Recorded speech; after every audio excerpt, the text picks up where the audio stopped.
မောင်မိုက်နေတဲ့ကုန်တင်ရထားရဲကြီးတစ်ခုရဲ့တကားဝမှာဦးထုတ်အနက်ဆောင်ထားပြီးသပင်ဖြူဖြူနဲ့လူငယ်တစ်ယောက်ဟာအပြင်ကိုလှမ်းအကဲခတ်နေပါတယ်သူကအသက်ရှူတန်ပြင်းပြင်းနဲ့အကိုကြီးအလုတ်ကြီးပဲအဲ့ဒီရွှေရောင်ဘူးရဲ့အောက်ခြေမှာ Paramission Club Genius Club ရဲ့ကိုပိုင်တစ်စိတ်ခတ်နှိပ်ထားတာရှိတယ်လို့စိုးရိမ်တကြီးသတင်းပို့လိုက်ပါတယ်ရထားရဲထဲမှာတော့ခက်တီတီနဲ့လက်ဖက်ရည်ငဲနေတဲ့လူလက်ပိုင်းရွယ်အမျိုးသားတစ်ယောက်ရှိနေပါတယ်သူကမျက်မှောင်ကုပ်ပြီးမင်းတေချာကြည့်ခဲ့ရဲ့လားလို့မေးလိုက်ပါတယ်လူငယ်ကလည်းတေချာကြည့်ခဲ့ပါတယ်လို့ပြန်ဖြေပါတယ်အဲ့ဒီအခါလူလက်ပိုင်းမျိုးသားကလက်ဖက်ရည်အိုးကိုစိတ်ဆိုးမှန်ဆိုးနဲ့ဆုံးချလိုက်ပြီးအရင်ဆုံးအဲ့ဒီပစ္စည်းကိုတင်ထားလိုက်ပြီးရင်အဲ့ဒီအမျိုးသမီးကိုတေအောင်စောင့်ကြည့်ဖို့လူလွတ်လိုက်ငါအခုချက်ချင်း Paramission Club ကိုဆက်သွယ်လိုက်မယ်လို့အမိန့်ပေးပါတော့တယ်တစ်ဖက်မှာတော့ယူနီဖောင်းဝတ်ထားတဲ့မိန်းကလေးတစ်ယောက်ဟာရွှေရောင်ကြောင်ရုပ်ဘူးကြီးကိုရင်ခွင်ထဲမှာတုံတုံရင်ရင်နဲ့ပွေ့ပိုက်ထားပါတယ်။သူမရဲ့မျက်လုံးတွေကကြောက်လန့်တုန်လှုပ်နေပြီးဖုံးထဲကတဆင့်လင်းသခင်ဒါ Paramission Club ပဲကဘာပေါ်မှာအဆင့်မြင့်ဆုံးအဆင့်ရှိတဲ့အစွန်းရောက်ရာဇဝတ်ကိုင်းပဲအဲ့ဒီခန္ဓာဗေဒစာသင်ခန်းတွေကလူကတော့သူတို့လူဖြစ်ရမယ်လို့အလောတကြီးပြောနေပါတယ်။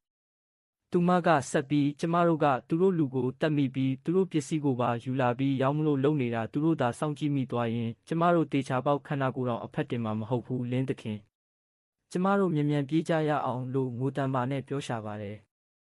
ဒါပေမဲ့သူမပြောနေတဲ့လင်းသခင်ဆိုတဲ့လူငယ်ကတော့ထူးဆန်းတဲ့သွေးနီရောင်ကဘာတစ်ခုတည်းကအနီရောင်မြစ်တွေပေါ်မှာတက်တောင့်တက်တာလှဲလျောင်းနေပါတယ်သူကပုတ်ပုတ်ပပပဲဘာလို့ပြေးရမှာလဲမင်းကိုယ်တိုင်ပဲရာဇဝတ်ကိုင်းလို့ပြောတာပဲတက်လိုက်ရင်လူလူအတွက်ဘေးဖယ်ရှားပေးရရောက်တာပေါ့သူတို့လိုက်တက်မလို့လားလာခိုင်းလိုက်လေမင်းပတ်စံလို့နေတာမဟုတ်ဘူးလားဒီလိုငွေထုတ်ဆက်မျိုးတွေများများလာရင်နောက်လာကြရင်မင်းအိမ်ကြီးအိမ်ကောင်းတောင်ဝယ်နိုင်အောင်မယ်လို့အေးအေးဆေးဆေးတုံ့ပြန်ပါတယ်နောက်တနေ့မနက်မှာတော့အဲ့ဒီမိန်းကလေးဟာလမ်းဘေးမှာရက်ပြီးဖုန်းကိုကြည့်ရင်းစိုးရိမ်တကြီးနဲ့လင်းသခင်ရှင်တကယ်ပဲနည်းနည်းလေးမှမကြောက်ဘူးလားလို့မေးလိုက်ပါတယ်လင်းသခင်ကအိပ်ရာထဲမှာလဲနေရင်ငါကတေပြီးသားတရေပဲဟာဘာကိုကြောက်ရမှာလဲကဲပတ်စံရပြီဆိုတော့အလုတ်သွားလို့တော့လီဆရာအတွက်ကောင်းကောင်းတကြိုဖို့သူ့တန်မြေကောင်းကောင်းတစ်ခုဝယ်လိုက်ပြီးတော့ခြံထောင်ကိုဖုံးဆက်ပြီးချိန်လိုက်ဦးလို့မှာပါတယ်မိန်းကလေးကခြံအမကိုဘာလို့ချိန်ရတာလဲလို့နားမလည်နိုင်ပဲမေးပါတယ်လင်းသခင်ကသူ့ခန္ဓာကိုယ်ထဲကတရေကမကြခင်နိုးထားတော့မှမလားကူညီပေးမယ်လို့ကတိပေးထားတာရှိတယ်အဲ့ဒီကိစ္စရှင်းပေးရင်းနဲ့ Paramission Club ရဲ့အကြောင်းကိုလည်းစုံစမ်းရအောင်လို့ရှင်းပြပါတယ်တစ်ချိန်တည်းမှာပဲအနာဂတ်ဆန်တဲ့ရေအောက်စီးဝေးခမ်းမကြီးတစ်ခုထဲမှာလူမဲရိတ်တွေဝိုင်းထိုင်နေကြပါတယ်။သပင်ရွှေဝါရောင်နဲ့လူငယ်တစ်ယောက်ကခုံပေါ်ခြေထောက်တင်ပြီးနံပါတ်9တေတာတော်တော်ရုပ်ပြက်စင်ပြက်လို့ကြားတယ်။အလောင်းတော်မကြံဘူးတဲ့။ဘသူတိလဲလို့ရေမောပြီးမေးလိုက်ပါတယ်။အမောင်ရိတ်ထဲကလူတစ်ယောက်ကတကယ်တေသွားပြီလို့တည်ငြိမ်စွာပြန်ဖြေပါတယ်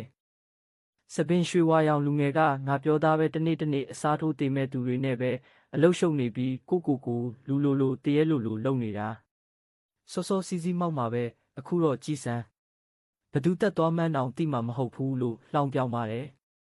မျက်မှန်တစ်ဖက်ထဲတက်ထားတဲ့အရိပ်ကအခင်းဖြစ်ပွားရာနေရာကအချက်လက်တွေအရလက်ချက်ကတော်တော်တန်ရှင်းတယ်နံပါတ်9ရဲ့ကိုပွားကိုတက်သွားရုံတင်မကဘူးကြံခဲ့တဲ့တရေချီယာတွေကိုပါအကုန်ရှင်းသွားတာဒီလိုလက်ရာမျိုးကအစိုးရဘက်ကအတုံးမကျတဲ့အမိုက်တွေရဲ့လက်ချက်မဟုတ်နိုင်ဘူးလို့သုံးသပ်ပါတယ်အဲ့ဒီအချိန်မှာခေါင်းဆောင်နေရာကအနက်ရောင်အငွေ့တက်တွေထွက်နေတဲ့လူကြီးကစပွဲကိုလက်သေးနဲ့ချစ်လိုက်ပြီးတော်ပြီနံပါတ်9ဘာလို့တေးရလဲဆိုတာနောက်မှဆွေးနွေးမယ်အခုအရေးကြီးတာကနံပါတ်9မတေးခင်မှာမပြီးပြတ်သေးတဲ့တရေစီးမြင့်ပစ္စည်းကိုဆိုင်ဟိုင်းဆောင်ရစီယူသွားခဲ့တယ်အခုလေးတင်မဲ့အဲ့ဒီရွှေရောင်ဘူးကဆိုင်ဟိုင်းရဲ့မှောင်ခိုဈေးကွက်မှာပေါ်လာတဲ့အဲ့ဒီပစ္စည်းကသူ့ကိုတတ်သွားတဲ့လှုပ်ဝက်ဆန်းကျယ်လူသားရဲ့လက်ထဲမှာရှိနေဖို့ရာဂိုင်းနှုန်းတော်တော်များတယ်တရုတ်ပြည်ဆိုင်ဟိုင်းကိုဘယ်သူသွားမလဲလို့မေးပါတယ်အဲ့ဒီအခါအနက်ရောင်တရေကြီးတစ်ခုကငါသွားမယ်ငါရဲ့တရေနယ်မြေကခိုးဝင်ဖို့အကောင်းဆုံးပဲပစ္စည်းရရင်ချက်ချင်းပြန်ခဲ့မယ်လို့ကမ်းလှမ်းပါတယ်။ဒါပေမဲ့သပင်ရွှေဝါရောင်လူငယ်သူ့နာမည်ကလန်စီကအစင်ဆဲနဲ့မင်းရဲ့တုံပြမတ်ပြပညာလေးနဲ့လူကြားတဲ့သွားပြီးအရှက်မကွဲပါနဲ့ဆိုင်ဟိုင်ကအခုငကားအောင်ရကြားဝဲရနေရဖြစ်နေတာမင်းသွားရင်ဘာလုပ်နိုင်မှာလဲ။သူတို့ကိုပါဆယ်သွားဖို့မလို့လားလို့ပိတ်ပြောလိုက်ပါတယ်။အစင်ဆဲနဲ့ရှိတဲ့တရေကြီးကစိတ်ဆိုးပြီးလန်စီမင်းပါသဘောလဲလို့အော်ဟစ်မျိုးမှန်ပါတော့တယ်လန်စီကဓားမြောင်တလက်ကိုကျွမ်းကျင်စွာကစားရင်းစကားအတိုင်းပဲလေဒီအလုတ်ကငါသွားမှဖြစ်မှာဘာပဲဖြစ်ဖြစ်ဆိုင်ဟိုင်ကငါအိမ်ကထွက်ပြေးလာတာကြာပြီဖြစ်တဲ့ဇာတိမြေပဲဟာငါလဲပြန်လဲပတ်ဖို့အချိန်တန်ပြီလို့ပြုံးပြီးပြောပါတယ်အကြီးအကဲကလန်စီ တာဝန်ကတစ်ခုပဲရှိတယ်တရေစီမျက်နှာကိုပြန်ယူလာခဲ့ဖို့ပဲနံပါတ်9ကိုတက်ခဲ့တဲ့လှုပ်ဝက်စမ်းကျဲလူသားကိုတော့မင်းစိတ်ပါရင်တခါတည်းရှင်းပစ်ခဲ့လိုက်လို့အမိန့်ပေးပါတယ်လမ်းစီကအခန်းထဲကထွက်သွားရင်းတကားဝမှာရက်ကမျက်နှာတစ်ခုလုံးအယိုးကောင်းမျက်နှာဖုံးအဖြစ်ပြောင်းလဲသွားပြီးအကိုကြီးအကယ်၍ငါအမှတ်မထင်တဲ့ဆိုင်ဟိုင်မျိုးကြီးတစ်ခုလုံးကိုဖျက်ဆီးပစ်လိုက်ရင်ရော်ကြေးပေးဖို့မလိုဘူးမလားလို့တွေးအေးနဲ့မေးပါတယ်အကြီးအကဲကပစ္စည်းကိုပြန်ယူလာနိုင်ရင်မင်းသဘောပဲလို့ခွင့်ပြုလိုက်ပါတယ်တစ်ဖက်မှာတော့မိန်းကလေးဟာတက်စီပေါ်မှာဖုန်းကိုကြည့်ပြီးဟီဟီချမ်းသာပြီလို့ပျော်မြူးနေပါတယ်ဘေးမှာထိုင်နေတဲ့လင်းသခင်ကတော့မရေနဲ့တော့ရေလဲပိုတိုးလာမှာမဟုတ်ဘူးနောက်ကိုလှည့်မကြည့်နဲ့နောက်မှာမီးကောင်ပေါက်လိုက်လာတဲ့ကားအနှက်ရောင်တစ်စီးပဲလို့သတိပေးလိုက်ပါတယ်မိန်းကလေးကပိုက်နဲ့အေးတောက်ရင်လမ်းဖြန့်သွားပြီးမှောင်ခိုဈေးကွက်ကလူတွေလားကျမတို့ရဲ့နောက်ကျောင်းကိုစုံစမ်းပြီးလင်းသခင်ကိုလာဖမ်းမလို့လားလင်းသခင်ကျမတို့ရင်မောင်းကိုကားမောင်းပြေးခိုင်းရမလားလို့မေးပါတယ်လင်းသခင်ကတော့တည်ငြိမ်စွာနဲ့ဘာပူစရာရှိလဲသူလိုက်ချင်ရင်လိုက်ပါစေကျမတို့သွားမှာကသူ့တန်ပဲလေလူသူရှင်းတော့အနောက်ရှက်မရှိဘူးစိတ်ဝင်စားစရာကိစ္စလေးတွေလုပ်ဖို့အကောင်းဆုံးနေရာပဲလို့ဆိုကာတွေးအေးနဲ့ပြုံးလိုက်ပါတော့တယ်လမ်းပေါ်မှာတော့စောစောကအော်ဒီကားအနက်ရောင်ကိုမောင်းနေနေတဲ့လူငယ်ဟာမုံစားရင်ဖုန်းဆက်နေပါတယ်သူကအကိုကြီးတေချာစောင့်ကြည့်နေပါတယ်အဲ့ဒီမိန်းကလေးကတုံးအဲ့တဲ့တက္ကသိုလ်ကျောင်းသူတယောက်တင်ပဲနိုးလက်ဖက်ရည်တောက်ပြီးမုံစားနေတာဘာတတိမှမရှိဘူးလို့သတင်းပို့ပါတယ်ဖုန်းထဲကအကိုကြီးကပေါ့ဆက်လို့မရဘူးအမဲကပြောတာတော့သူမရဲ့အငွေ့တက်ကတော်တော်ပြင်းထန်ပြီးစမ်းကြဲတယ်လို့သတိပေးပါတယ်လူငယ်ကနှာခေါင်းရှုံပြီးအကိုကြီးဟာ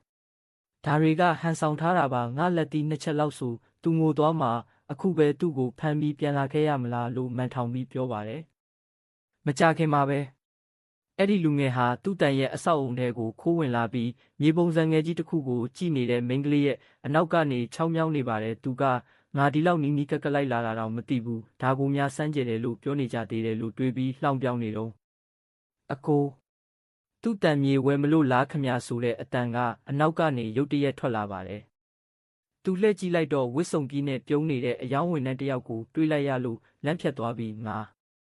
ငါဘာသာရှောက်ကြည့်နေတာလို့ပြောကအပြင်ကိုအမြန်ထွက်ဖို့ပြင်ပါတယ်ဒါပေမဲ့မြေပုံစံငယ်ကြီးထဲမှာတရေရိပ်တွေအများကြီးပေါ်လာတာကိုမြင်လိုက်ရပြီးအာလို့အော်ကမျက်လုံးပြူးသွားပါတယ်သူတကယ်ပဲတရေနဲ့တိုးပါပြီတောက်တရေနဲ့တိုးပြီးလို့အော်ဟစ်ပြီးသူဟာဘေးကမှန်ဘူးတွေကိုတိုက်မိကကြောက်လန့်တကြားထွက်ပြေးပါတော့တယ်သူ့တန်ရဲ့နေရံမှာတော့တေဆုံးသွားသူတွေရဲ့ဓာတ်ပုံတွေအများကြီးချိတ်ဆွဲထားပါတယ်သူဟာထွက်ပြေးရင်းနဲ့နေရံကိုစောင့်မိပြီးလဲကျသွားပါတယ်သူဟာကြောက်လန့်တုန်ရင်စွာနဲ့နေရံမှာကက်ရင်တရေမကြီးကျွန်တော်ကကွန်းရှုမောင်ခိုဈေးကွက်ကဝိုင်းဟဲရဲ့လူပါဒါကအထင်လွဲတာပါလို့အော်ဟစ်တောင်းပန်နေရှာပါတယ်အဲ့ဒီအချိန်မှာပဲကောင်းကင်ရံကနေစက်ကူစုပ်တစ်ခုဟာလေထဲမှာဝဲပြန်ပြီးသူ့မျက်နှာပေါ်ကိုတက်ကျလာပါတယ်သူကစက်ကူကိုဖယ်ပြီးကြည့်လိုက်တဲ့အခါ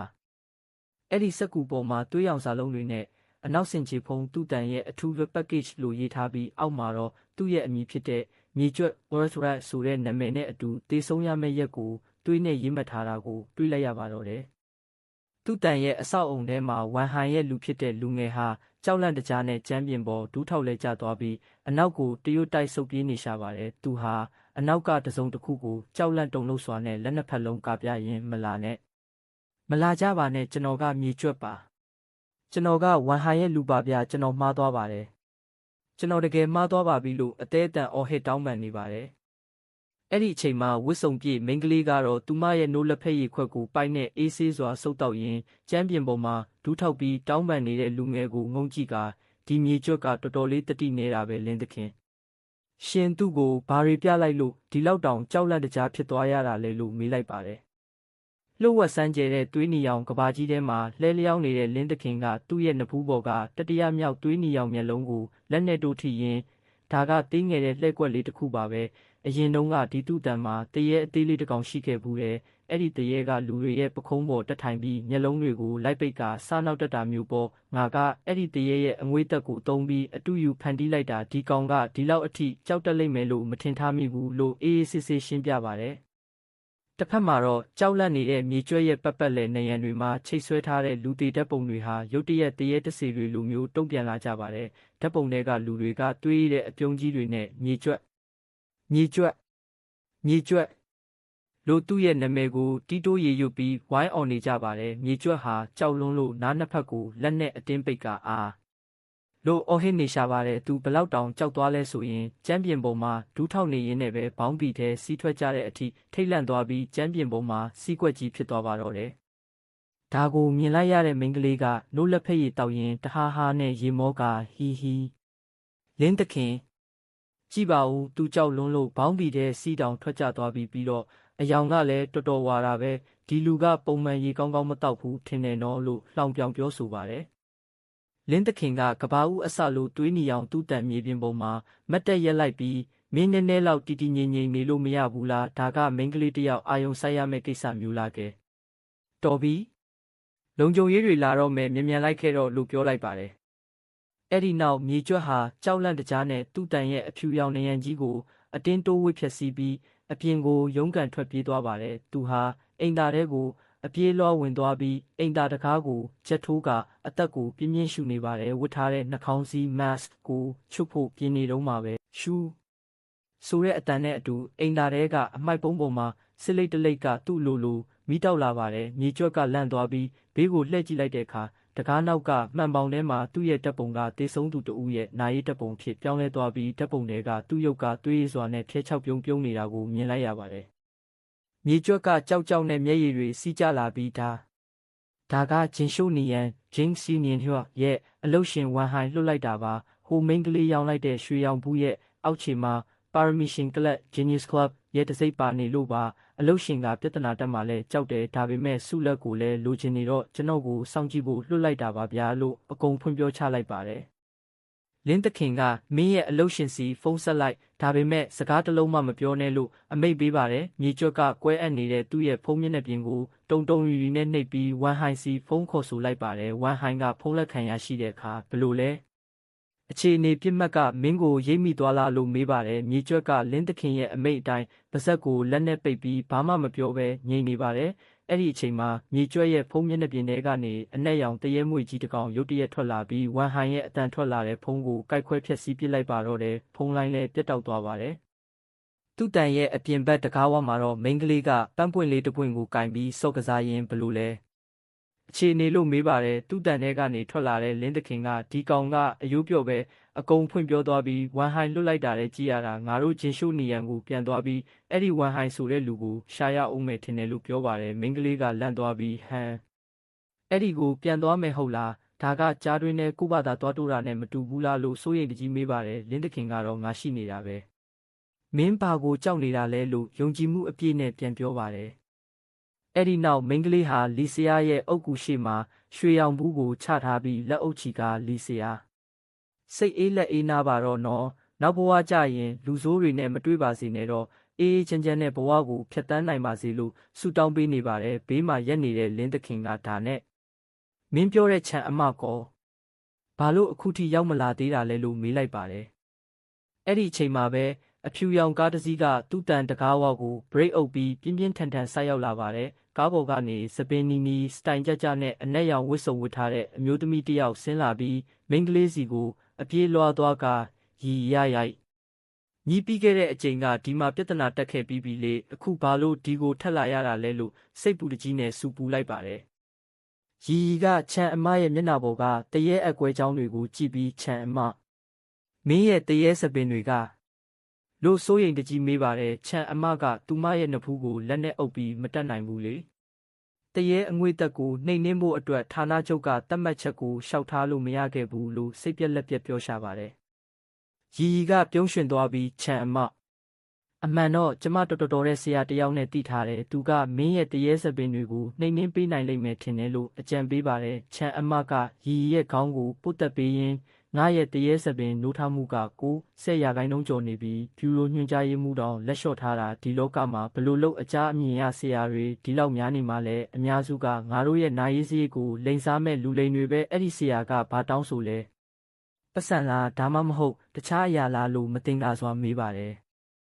ရီကဘာမှမတောင်းဆိုပါဘူးလို့ညင်းပါတယ်ချန်အမကပိုပြီးစိတ်ဆိုးသွားကရီရဲ့လက်ကိုအတင်းဆွဲပြီးဘာအခြေအနေမှမရှိဘူးဟုတ်လားအလကားရတာကမှပိုပြီးတမိုးကြီးတာယောက်ျားတစ်ယောက်ကဘာအကြောင်းပြချက်မှမရှိပဲဘာကြိုးမြတ်မှမလို့ခြင်းပဲကူညီရဲဆိုတာဖြစ်နိုင်ပါမလားလို့ဒေါသတကြီးပြောပါတယ်ရီကလင်းသခင်ရှိတဲ့ဘက်ကိုလှည့်ပြီးလင်းသခင်ကူညီပေးပါဦးအရင်တုန်းကသူပဲကျမကိုအမြဲကာကွယ်ပေးခဲ့တာသူသာမရှိရင်ကျမသေးတာကြာလာပြီလို့ငိုယိုပြီးတောင်းပန်ပါတယ်လင်းသခင်ကစိတ်ပြက်လက်ပြက်နဲ့နဖူးကိုလက်နဲ့ပုတ်ပြီးကဲတော်ပြီမငိုနဲ့တော့ငါမကူညီဘူးလို့မပြောပါဘူးဒါပေမဲ့နေရာပြောင်းရအောင်သူ့ကိုဂျင်းရှို့နေရန်ဟိုတယ်ကြီးကြီးစီခေါ်ခဲ့လိုက်လို့ညွှန်ကြားပါတယ်ရီကချန်မကိုကြည့်ပြီးသူ့စီလိုက်ခဲ့ပါအကယ်၍သူကလူလိမ့်ဆိုရင်ကျမတို့ချက်ချင်းပြန်လှည့်ထွက်ခဲ့ကြတာပေါ့လို့ဖြောင်းဖြပါတယ်ချန်အမကတက်ပြင်းချပြီးကောင်းပြီသွားကြတာပေါ့အဲ့ဒီဆရာကဘလောက်အထိအရေးချင်းရှိလဲဆိုတာငါလဲကိုယ်တိုင်မြင်ဘူးချင်သေးတာပဲလို့ပြောကလင်းသခင်နောက်ကိုလိုက်သွားဖို့သဘောတူလိုက်ပါတော့တယ်မိခိုးရောင်ဝစ်စုံနဲ့အမျိုးသားကရွှေရောင်ကြောင်ရုပ်ပုံတံအိုးလေးကိုကင်ပြီးဆိုဖာပေါ်မှာထိုင်နေတဲ့မျက်မှန်နဲ့အမျိုးသားချန်ရှင်းစိမ့်ကိုပြပြတလဲနဲ့လာပြပါတယ်မစ္စတာချန်ဒါလေးကိုတစ်ချက်လောက်ကြည့်ပေးပါဦးအိုးရီရောင်းတဲ့အဲ့ဒီတက္ကသိုလ်ကျောင်းသူမလေးကတကယ်ပဲသိပ္ပံပညာရှင်ကိုတတ်ခဲ့တာလားလို့စိုးရင်တကြီးမေးလိုက်တယ်မစ္စတာချန်ကလက်အိတ်မဲကိုဝတ်ထားပြီးလက်ဖက်ရည်ခွက်ကိုကင်ကအေးအေးဆေးဆေးပဲဟွန်းသူတက်တာပဲဖြစ်ဖြစ်လမ်းကြုံလို့ကောက်ရတာပဲဖြစ်ဖြစ်ဒါငါနဲ့မဆိုင်ဘူးလို့ခက်အေးတုံ့ပြန်ပါတယ်ဒါပေမဲ့ချက်ချင်းဆိုသလိုမစ္စတာချန်ကမျက်မှန်ကိုပင့်တင်ပြီးနေဦးမင်းဖုန်းငါ့ကိုပေးလို့ပြောပြီးဖုန်းကိုယူလိုက်တယ်ဖုန်းမျက်နှာပြင်ပေါ်မှာဝဲကရက်လိုလှိုင်းတွေထင်ကျန်နေတာကိုမစ္စတာချန်ကတေချာကြည့်ပြီးအဲ့ဒီမြေကျွက်ကတရေမွေးတဲ့သူနဲ့တိုးပြီးပဲတစ်ဖက်လူကလိုင်းပေါ်ကနေတဆင့်တရေအငွေသက်တွေပို့လိုက်ပြီးလို့ပြောလိုက်တဲ့အချိန်မှာပဲမိခိုးရောင်ဝစ်စုံတဲ့လူကလမ်းဖြန့်သွားပြီးတရေအငွေသက်တွေသူငှနေရာကိုတီးသွားပြီပေါ့မစ္စတာချန်ကဲပါဦးပြလို့အော်ဟစ်ပြီးကြောက်လန့်တကြားကျမ်းပြင်ပေါ်လဲကျသွားပါတော့တယ်မစ္စတာချန်ကတော့ဘာမှမထူးခြားသလိုမျိုးဘာလို့ပြရာခတ်နေတာလဲဒီတရေရဲ့အငွေသက်ကတနာစရာကောင်းတော့အောင်အားနေလုံးပါတယ်အလွန်ဆုံးရှိလားအဆင့်3တရေမွေးတဲ့သူပါငါ့ကိုယွန်းတစ်ဆက်တန်းပေးသူတကယ်လာရဲရင်ငါလက်နဲ့တင်ညှစ်တက်ပေးမယ်လို့ခက်ပြုံးပြုံးပြောလိုက်ပါတယ်အဲ့ဒီအခါကြောက်နေတဲ့လူကလည်းကောင်းပါပြီယွန်းတစ်ဆက်တန်းကျွန်တော်ပေးပါမယ်လို့မျက်လုံးတွေနီးရဲပြီးအာကိုတကြီးသဘောတူလိုက်ပါတယ်အပြင်ဘက်မှာတော့ကားဖြူတစ်စီးဟိုတယ်အရှိကိုဆိုက်ရောက်လာပြီးကားပေါ်ကနေကုတ်အင်ကြီးအမဲနဲ့စပင်းနီနီနဲ့အမျိုးသမီးတစ်ယောက်ဆင်းလာပါတယ်သူကကားတကားကိုဖွင့်ပြီးရီးမင်းပြောတဲ့အမျိုးသားကဒီမှာလားလို့မေးလိုက်တဲ့အခါကားပေါ်ကနေမျက်လုံးဝိုင်းဝိုင်းလေးနဲ့ကောင်မလေးရီးဆင်းလာပြီးမစ္စတာလင်းနေရာကိုရောက်ပြီးအားလုံးကိုမင်းစီအပ်လိုက်ပြီးနော်လို့ခက်တူတူပြောလိုက်တဲ့အဲ့ဒီအချိန်မှာကားနောက်ခန်းထဲမှာတော့မစ္စတာလင်ကလက်ပစ်ကုပ်ပြီးလှဲလျောင်းနေရာကနေမင်းတို့ခဏနားနေလိုက်တော့လို့အေးဆေးစွာပြောလိုက်ပါတယ်ရီကမျက်လုံးတစ်ဖက်ကတာမန်တိုင်းဖြစ်ပြီးကြက်မျက်လုံးတစ်ဖက်ကတော့တရေမျက်လုံးလိုအမဲရောင်ပြောင်းသွားကသွားကြဆိုလို့စပင်နီနဲ့အမျိုးသမီးကိုခေါ်ပြီးဟိုတယ်ထဲဝင်လာခဲ့တယ်ဟိုတယ်ကောင်တာကအမျိုးသမီးကရီကိုမြင်တာနဲ့ကြောက်လန့်တကြားနှုတ်ဆက်ရှာပါတယ်စပင်နီနဲ့အမျိုးသမီးကရီကိုကြည့်ပြီးရီရဲ့အရှိန်ဝါကဘယ်ချိန်ကလေးကဒီလောက်တောင်တန်မာသွားတာလဲဟိုတယ်ဝန်ထမ်းကတော့သူ့ကိုဒီလောက်ကြောက်နေရတာလို့စိတ်ထဲကနေအံ့ဩနေမိတယ်ရီကတော့အေးဆက်ဆက်မျက်နှာပေးနဲ့လမ်းပြလို့ပြောပြီးဓာတ်လေကားထဲကိုဝင်သွားကြပါတယ်ဓာတ်လေကားတကားပွင့်သွားတဲ့အခါအခန်းထဲမှာမစ္စတာချန်ကလူမိုက်များကြီးခြံရံပြီးအေးဆေးလက်ဖက်ရည်တောက်နေတာကိုတွေ့လိုက်ရတယ်မိခိုးရောင်ဝစ်စုံတဲ့လူကရီတို့ကိုမြင်တာနဲ့နင်တို့လိုမိမရုပ်တွေစောစောကတော့တိတ်တောင်းကျမ်းနေကြတာမဟုတ်ဘူးလားငါ့ကိုတရေလွတ်ပြီးခြောက်လန့်ရဲတယ်ပေါ့အခုမစ္စတာချန်ဒီမှာရှိနေပြီးနင်တို့ဘလို့သေးမလဲဆိုတာငါစောင့်ကြည့်ရသေးတာပေါ့လို့လက်ညှိုးငေါက်ငေါက်ထိုးပြီးကျုံသွားပါတော့တယ်မစ္စတာချန်ကလက်ဖက်ရည်ကိုတငုံတောက်ရင်းထောင်ချောက်မှန်းတိတိကြီးနဲ့လာရဲသေးတယ်ဆိုတော့မင်းတို့ကိုတတိရှိတယ်လို့ချီးကျူးရမလားဒါမှမဟုတ်မိုက်မဲတယ်လို့ပဲပြောရမလားပစ္စည်းကိုအပ်လိုက်ပြီးရင်ဒူးထောက်ပြီးခေါင်းသုံးချိန်ဆက်အဖြစ်ပေးဒါဆိုရင်တော့မင်းတို့ကိုအလောင်းအကောင်အတိုင်းထားခဲ့ဖို့ငါစဉ်းစားပေးမယ်လို့ရာဇသံပေးပါတယ်စပင်နီနဲ့အမျိုးသမီးကမစ္စတာချန်ကိုတေချာကြည့်ပြီးအဆင့်လေးတရေမွေးတဲ့သူပဲဒီနေရာမဟန်ဘူးရီမြန်ပြေးတော့လို့ပြောပြီးရီရဲ့လက်ကိုဆွဲကထွက်ပြေးဖို့ပြင်ပါတယ်ပြေးမလို့လားငါ့ကိုကောခွင့်တောင်းပြီးပြီလားလို့မစ္စတာချန်ကပြောလိုက်တဲ့အချိန်မှာပဲဓာတ်လေကတကားပေါ်ကနေအမဲရောင်တရေရုပ်ကြီးပေါ်လာပြီးတကားကိုပိတ်ဆို့လိုက်ပါတယ်စပင်နီနဲ့အမျိုးသမီးကဒီလူကအဆင့်လေးမို့ငါမရှင်နိုင်ဘူးခဏနေရင်ငါရဲ့ရက်ဆက်တဲ့တရေကိုဖောက်ခွဲပြီးသူတို့ကိုတားထားမယ် မင်းခွင့်ရေးရတော့မြန်ပြေးပြီးအကြီးအကဲကိုတွားရှာချေလို့ပြောပြီးသူ့ကြောပြင်ကနေတရေကောင်းတွေအများကြီးထွက်ပေါ်လာကတိုက်ခိုက်ဖို့ပြင်ပါတော့တယ်။ဒါကိုမြင်တဲ့ရီရီကမျက်နှာကိုလက်နဲ့အုပ်ပြီးမစ္စတာလင်မမတ်ချန်အသက်နဲ့လဲပြီးတိုက်တော့မယ်လို့ငိုယိုပြီးအော်ပြောလိုက်တယ်။ဒါပေမဲ့ရီရီရဲ့နောက်ွယ်ကနေမစ္စတာလင်ကဟွန်းနိုးထမှုအဆင့်ကမလောက်သေးဘူးငါထပ်ပြီးမီးလောင်စာထည့်ပေးရမှာပေါ့လို့အေးဆက်စွာပြောပြီးစပင်နီနဲ့အမျိုးသမီးရဲ့ကြောပြင်ကိုလက်နဲ့ထိလိုက်ပါတယ်။ချက်ချင်းဆိုသလိုပဲစပင်နီနဲ့အမျိုးသမီးရဲ့ကြောပြင်ကနေပင့်ကူခြေထောက်တွေလိုအနီရောင်လင်းနှန်းတွေဖြာထွက်လာပြီးအရှိန်အဝါတွေပောက်ကွဲထွက်သွားကအခန်းတစ်ခုလုံးသွေးနီရောင်တွေဖုံးလွှမ်းသွားပါတယ်။ဒီအစွမ်းကိုမြင်လိုက်ရတဲ့မိခိုးရောင်ဝစ်စုံတဲ့လူကကြောက်လန့်တကြားနဲ့အယူပဲ။ဒီမိမကအယူပဲလို့အော်ဟစ်ပြီးကျမ်းပြင်ပေါ်မှာအကရားနဲ့နောက်ဆုတ်ပြေးပါတော့တယ်။မစ္စတာချန်လဲလန့်သွားပြီးဟွန်းဒါကမင်းရဲ့အားကိုးရပေါ့လေတရေကိုဖောက်ခွဲပြီးရှုပ်ရှက်ခတ်အောင်လုပ်တာစိတ်ကူးတော့မစိုးပါဘူးဒါပေမဲ့နိုးထလာတဲ့တရေကဘသူ့ကိုမစိုးရန်တန်းတိုက်ခိုက်မှာအနည်းဆုံးလူကအရင်ဆုံးသေးလူပြောနေတော့မှပဲရီရီကအချိန်ကတော်တော်လေးအန်ကိုက်ဖြစ်သွားပြီလို့ခက်အေးပြောလိုက်ပြီးလက်ချောင်းလေးတွေကိုလှုပ်ရှားလိုက်ပါတယ်ချက်ချင်းပဲစပင်နီနဲ့အမျိုးသမီးရဲ့ကြောကနေထွက်လာတဲ့တရေကောင်းတွေအားလုံးကမစ္စတာချန်စီကိုတဟုန်ထိုးပြေးဝင်သွားပြီးမစ္စတာချန်ကိုဝိုင်းအောင်တိုက်ခိုက်ပါတော့တယ်တရေတွေအားလုံးပျောက်ကွယ်သွားတဲ့အခါမှာတော့စပင်နီနဲ့အမျိုးသမီးကမူးမေ့လဲကျသွားပြီးရီရီကသူ့ကိုပွေ့ချပြီးအောက်ကိုညင်သားစွာချပေးလိုက်တယ်ဆိုဖာပေါ်မှာကြံခဲ့တဲ့မစ္စတာချန်ကတော့ချွေးစေးတွေပြန်ပြီးတုံတုံရင်ရင်နဲ့နောက်ပြောင်နေတာလားအပြေးဝနိုးထလာတဲ့တရေကိုချက်ချင်းနှိမ်နှင်းလိုက်နိုင်တာလားအဲ့ဒီတရေကိုပါအသက်ပြောက်သွားစေတာလားလို့မယုံနိုင်လောက်အောင်ရေရွတ်နေမိတယ်ရီရီကမစ္စတာချန်ရဲ့ရှေ့မှာရက်လိုက်ပြီးမျက်လုံးအမဲရောင်ကြီးနဲ့စိုက်ကြည့်ကအခုငါတို့စရင်ရှင်းရမယ့်အလှည့်ရောက်ပြီလို့အေးဆက်စွာပြောလိုက်တယ်မစ္စတာချန်ကကြောက်လန့်တကြားနဲ့ပြေးမှဖြစ်မယ်မပြေးရင်ဒီမိစ္ဆာကောင်ရဲ့လက်ထဲမှာတေးရလိမ့်မယ်လို့စိတ်ထဲကအော်ပြီးဆိုဖာပေါ်ကနေခုန်ချကလှေကားအတိုင်းလိမ့်ဆင်းပြီးထွက်ပြေးပါတော့တယ်အောက်ထပ်မှာမစ္စတာချန်ကသူ့ပြက်မတက်ကြောက်လန့်ပြီးတော်သေးတယ်ငါရဲ့တရေနယ်မြေကတော်တော်လေးမြန်ပြေးနိုင်လို့လှိုတွေးပြီးတက်ပြင်းချကမခိုးမခန့်ပြုံးလိုက်မိချိန်မှာပဲသူ့ရဲ့မျက်လုံးတွေကရုတ်တရက်သွေးနီအောင်ပြောင်းသွားပါတယ်။သူ့ရဲ့ပခုံးပေါ်ကိုအယိုးစုလက်ဝါးကြီးတစ်ဖက်ကလာတင်လိုက်ပြီးရီရီရဲ့အေးဆက်ဆက်အတန်လက်ကြီးကသူ့နားထဲမှာပဲ့တင်ထပ်သွားပါတော့တယ်။မင်းပြေးလွတ်မယ်လို့ထင်နေတာလား။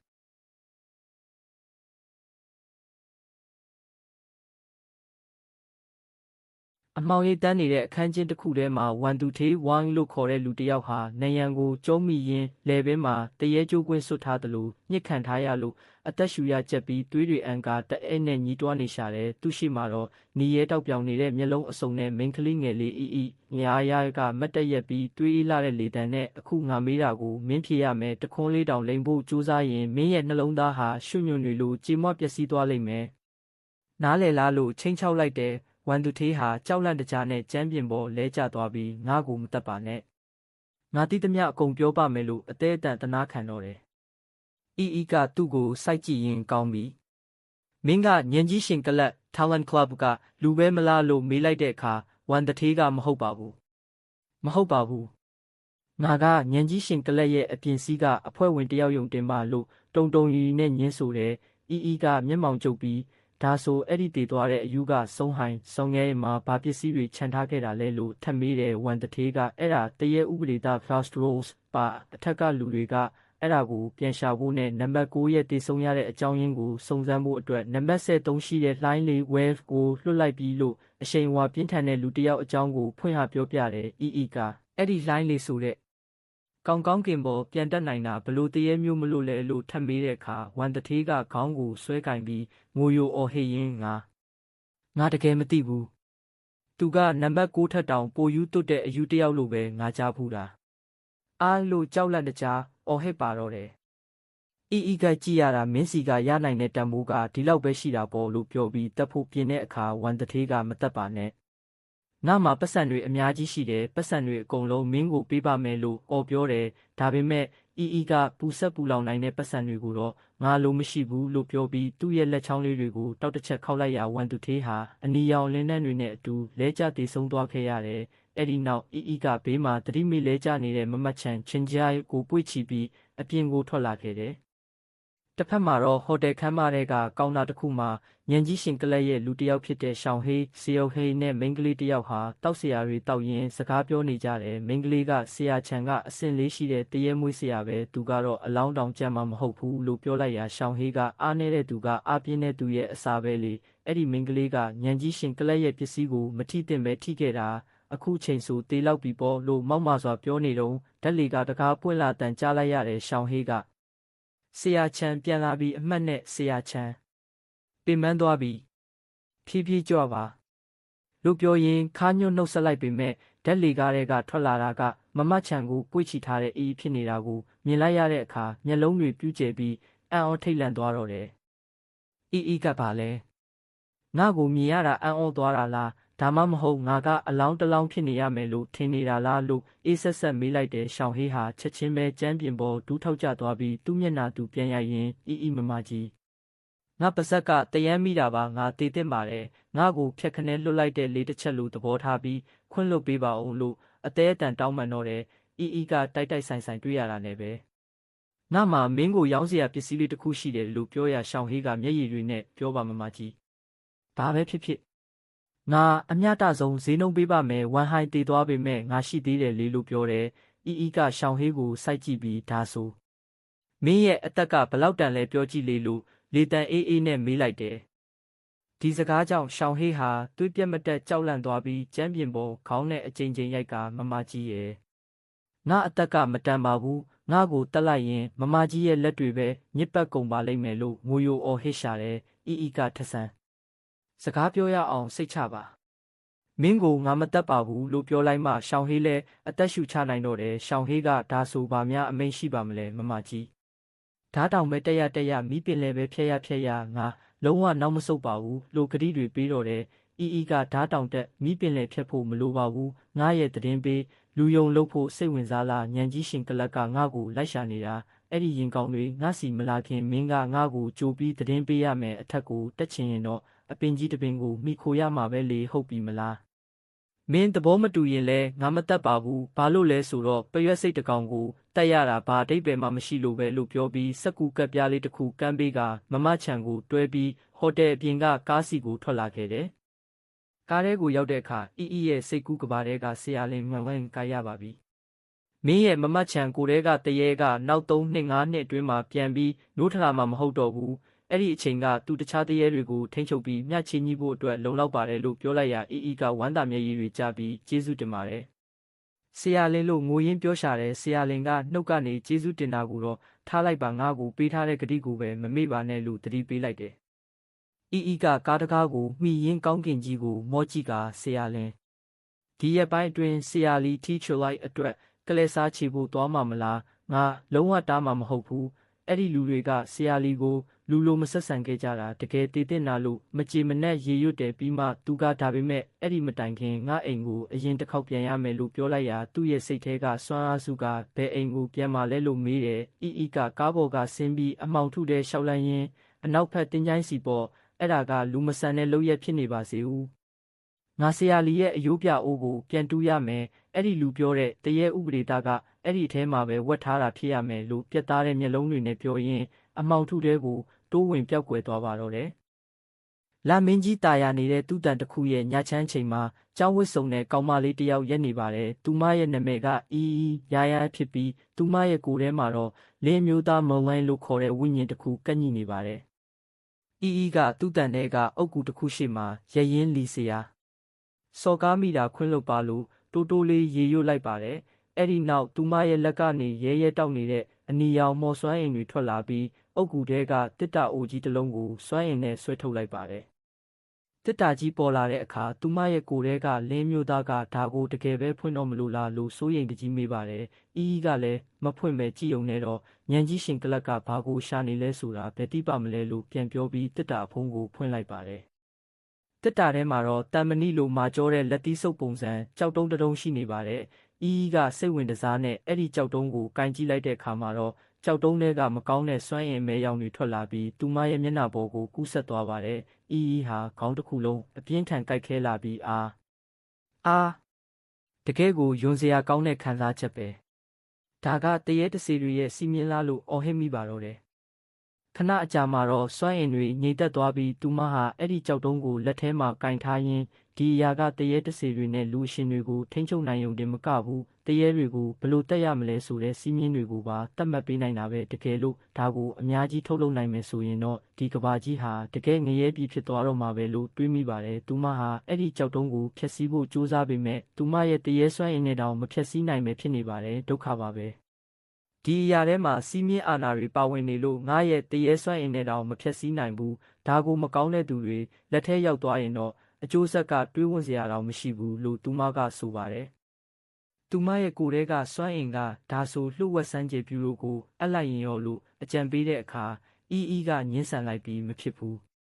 းအဲ့ဒီဗျူရိုကလူတွေသာဒီအရာအကြောင်းသိသွားရင်ပိုပြီးပြဿနာကြီးလိမ့်မယ်ငါနာမှာပဲအရင်သိမ်းထားပြီးနောက်မှလူသူမရှိတဲ့နေရာတစ်ခုမှာကိုယ်တိုင်သွားမြုပ်လိုက်မယ်လို့ပြောပြီးသူမရဲ့မျက်လုံးထဲကိုကြောက်တုံးကိုစုပ်ယူသိမ်းဆီးလိုက်ပါတယ်ဒါပေမဲ့အဲ့ဒီလိုလှုပ်လိုက်ရတဲ့အတွက်လင်းအမျိုးသားဟာအင်မတန်အားအင်ကုန်ခံသွားပြီးဒီအရာကိုနှိမ်နင်းရတာစွမ်းရည်အများကြီးသုံးလိုက်ရတယ်ငါတော်တော်ကြာအိပ်ပျော်သွားလိမ့်မယ်မင်းเจ้าပုံမှန်တက်ပါသူတို့မင်းကိုရှာမတွေ့နိုင်ပါဘူးလို့ပြောပြီးအားလျှော့ကလဲကျသွားပါတယ်နောက်ရက်မှာတော့ဟာကြောင်းကန်တင်းမှာထိုင်ပြီးထမင်းစားနေတော့သူမရဲ့ဖုန်းစီကိုချန်မ Sister Chen စီကဖုန်းဝင်လာပါတယ်ကဝမ်းသာအားရနဲ့ချန်မနိုးလာပြီလားနေကောင်းသွားပြီလားလို့မေးလိုက်တဲ့အခါချန်မကမနက်ကမှနိုးတာမင်းပဲမှာလဲငါမင်းကိုတွေ့ချင်တယ်လို့ပြောပြီးကြောင်းနောက်ဖေးကကော်ဖီဆိုင်မှာချိန်လိုက်ပါတယ်ကော်ဖီဆိုင်မှာတွေ့တဲ့အခါကစိုးရိမ်တကြီးနဲ့အမတကယ်ပဲဘာမှမဖြစ်တော့ဘူးလားလို့မေးပါတယ်ချန်အမကကော်ဖီတောက်ရင်ဘာမှမဖြစ်ုံတင်မကဘူးအရင်ကထက်တောင်ပိုကောင်းနေသေးတယ်ဒါနဲ့အဲ့ဒီနေ့ကမြေအောက်ဈေးကွက်မှာငါတို့ကိုကယ်ခဲ့တာမင်းပြောတဲ့လင်းမျိုးသားမလားလို့စူးစမ်းမင်းမြန်းပါတယ်ကလည်းဟုတ်တယ်အမအဲ့ဒီတုန်းကအခြေအနေကတိတ်အရေးကြီးနေလို့သူ့ကိုပဲအကူအညီတောင်းလိုက်ရတာလို့ဝန်ခံပါတယ်ချန်အမကစိတ်လှုပ်ရှားစွာနဲ့ငါတိတာပဲအဲ့ဒီလိုကြောက်စရာကောင်းတဲ့ဖိနှိပ်မှုမျိုးကအစစ်မြင့်ပညာရှင်တွေပဲလုပ်နိုင်တာ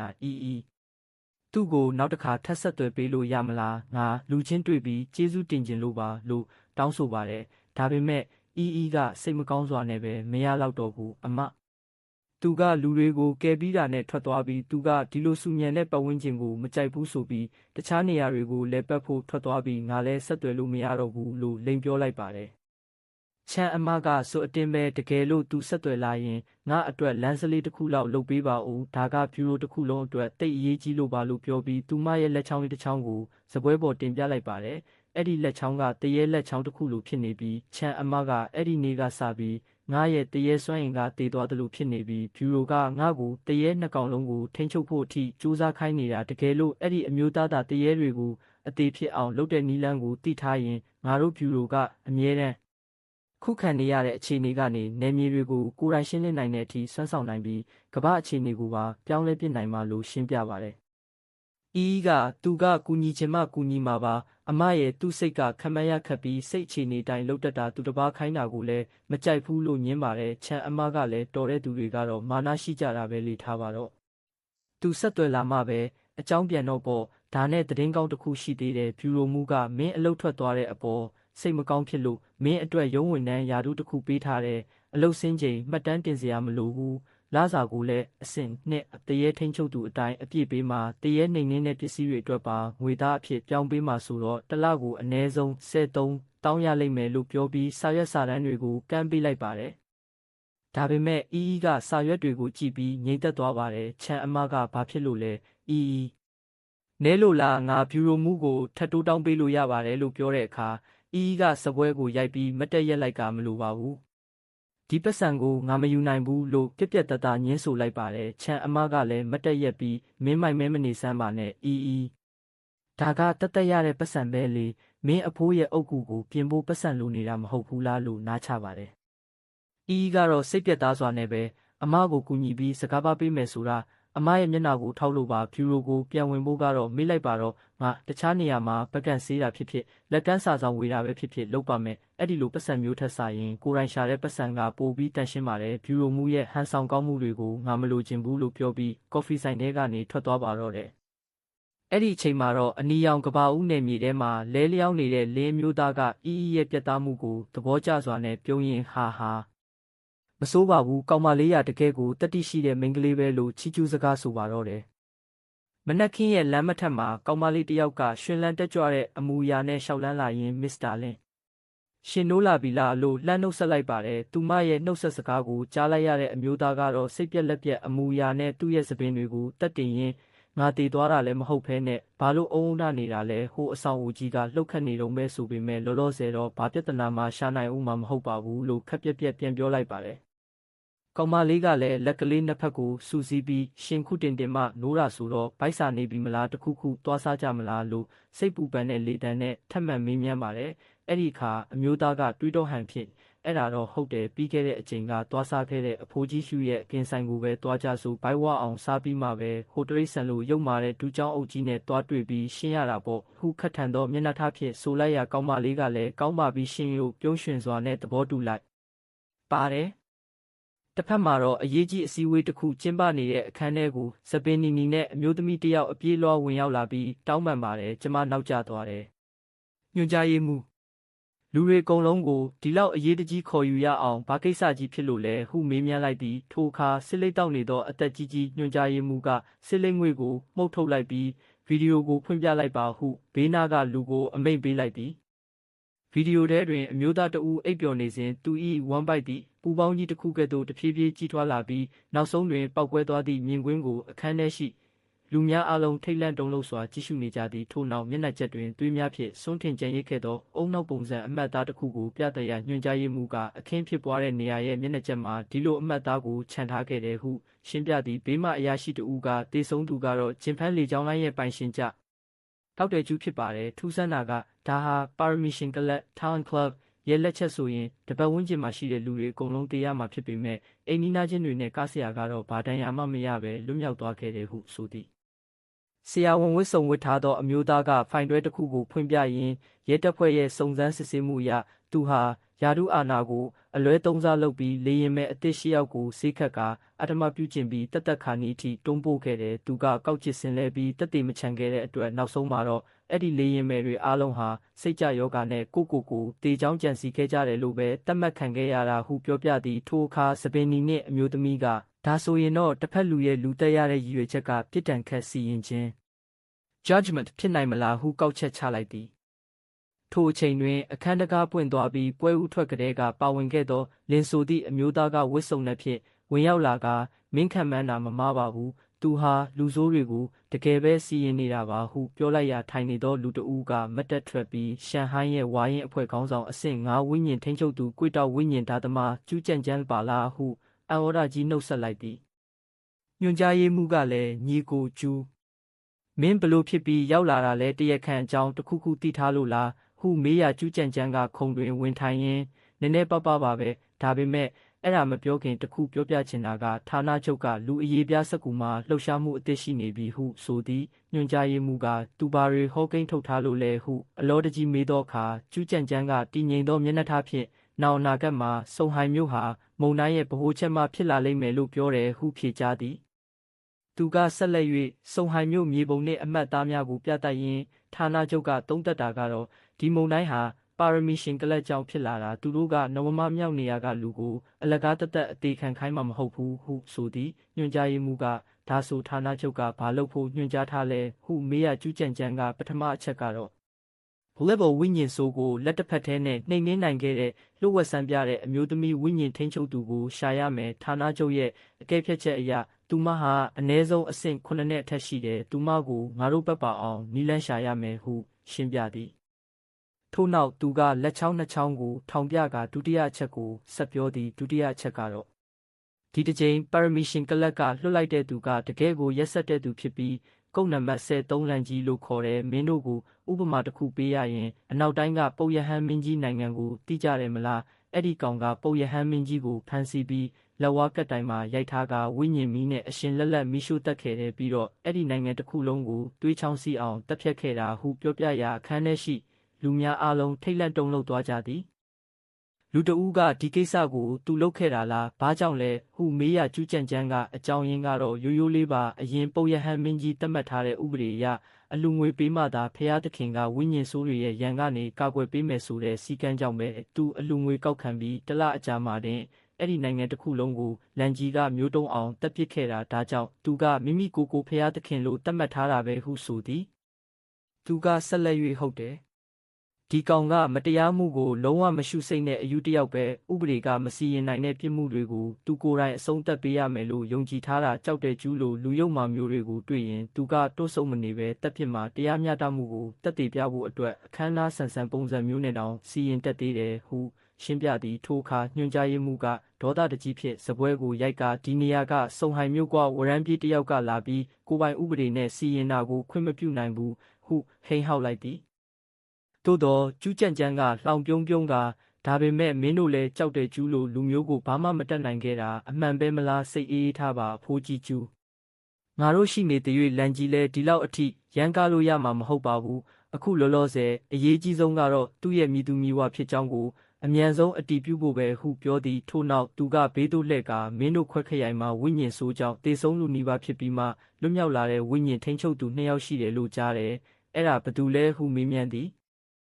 စပင်းနီနှင့်အမျိုးသမီးကကျမပါပြီးတော့ညွှန်ကြားရေးမှူးရာကဒီနေ့မွန်းလွဲပိုင်းမှာကျမကိုပြောတယ်သူမကအဲ့ဒီ3,300တန်ထူလာစာကိုလည်းမလိုချင်သလိုစုံစမ်းစစ်ဆေးရေးအဖွဲ့ကိုလည်းပြန်လာမှမဟုတ်တော့ဘူးတဲ့ဟုတင်ပြသည်ထိုစကားကိုကြားလိုက်ရတော့ကျူးကြံကြမ်းကစိုးရိမ်တကြီးဖြစ်ကဘသူလဲပြန်မလာဘူးဆိုတာဘာအတိတ်ပဲလဲဟုအော်ဟစ်မေးမြန်းလိုက်သည်